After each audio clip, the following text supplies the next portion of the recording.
Thank you, and thank you to the witnesses for being here today. Parents have every right to know what their children are being taught, what information is being given to them, and how schools are spending our tax dollars.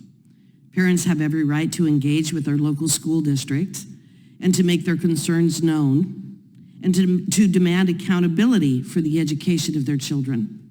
And they also have every right to demand that their children not be indoctrinated, but again, be educated instead. Even though there are now multiple ways for information to be provided to parents today, it seems that educational institutions are more opaque than ever. And we must ask, why is that?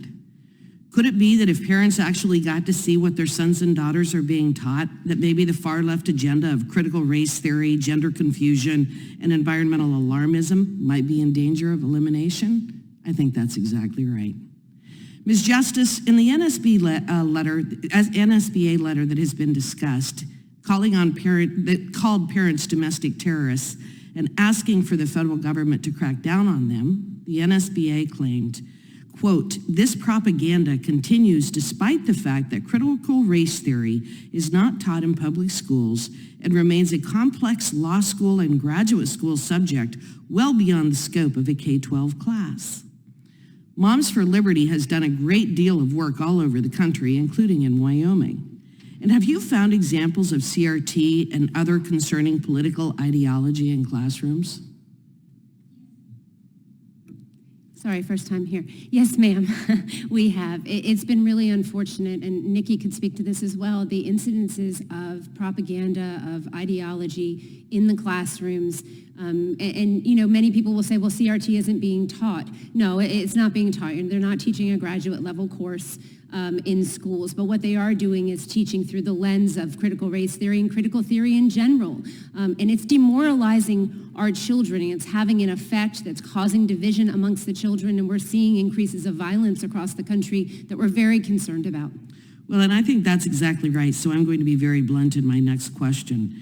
Is it fair to say that the NSBA lied to the Biden administration and DOJ about the teaching of CRT in our lower grades? Yeah, I absolutely think they did. What we saw, I mean, the National Center for Education Statistics conducted a study of long-term trends in reading and math assessments for 9-year-olds to examine student achievement during the pandemic. Average scores declined 5 points in reading and 7 points in mathematics compared to 2020. My question continues to be, why do we continue, you're talking about books here, but no one wants to talk about reading proficiency. American parents are very concerned about what's happening in our schools, and I think it was a real effort to silence us when we came to the school boards. The school board members did not want to answer questions, and they wanted to protect the system. I think that's exactly correct. And there's one other point that I think is important to make, and that is that we have a committee report that cites numerous instances in which the National Threat Operations Center routinely received tips based on everything related to parents and their involvement and attendance at school boards,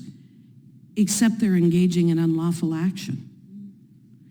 Through the full committee and our select subcommittee on the weaponization of the federal government, we have routinely exposed that the DOJ has not been going after violent acts or unlawful acts, but they've been going after people with whom the left disagrees.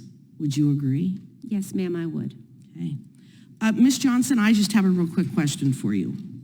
Do you believe it is censorship to prohibit teachers from exposing first graders to Penthouse magazine?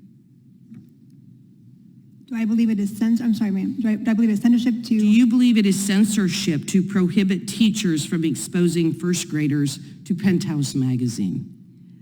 I don't know of any instances in which That isn't my question. My question is, do you believe that it is censorship to prohibit teachers from exposing first graders to Penthouse magazine? I believe that it is important that we have parents, teachers, and educators. You are not going to involved. answer my question then, is that right? I believe it is important to have parents, teachers, and educators involved in understanding what is being presented to students. Do you believe that it is appropriate to present Penthouse to first graders? Of course not. Thank you.